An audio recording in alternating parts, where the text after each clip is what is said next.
আসসালামু আলাইকুম। কেমন আছেন ভাই বোনেরা? মাছ মাংস খেতে খেতে আর ভালো লাগছে না। এখন ভাবছি কি হলে শান্তিমতো কয়টা ভাত খাওয়া যায়।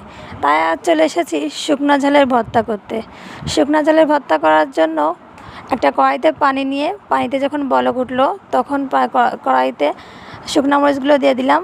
দিয়ে শুকনো মরিচগুলো সেদ্ধ হওয়ার পরে সেটা নিয়ে নিলাম, উঠাই নেওয়ার পরে সেটা ব্লেন্ডারে নিয়ে একটু পেঁয়াজ কুচি, একটু রসুন কুচি, একটু জিরা দিয়ে সেটা ভালো করে ব্লেন্ডার করলাম। তারপর একটা প্যানে তেল গরম করে তাতে আমি সেই মরিচের ভর্তাগুলো দিয়ে দিলাম। দিয়ে একটু লবণ দিয়ে ভালো করে নাড়তে থাকবো। যখন নাড়তে যখন কালারটা এমন হয়ে যাবে তখন এটা নামিয়ে পরিবেশন করব। এটা খেতে খুবই মজা হয়।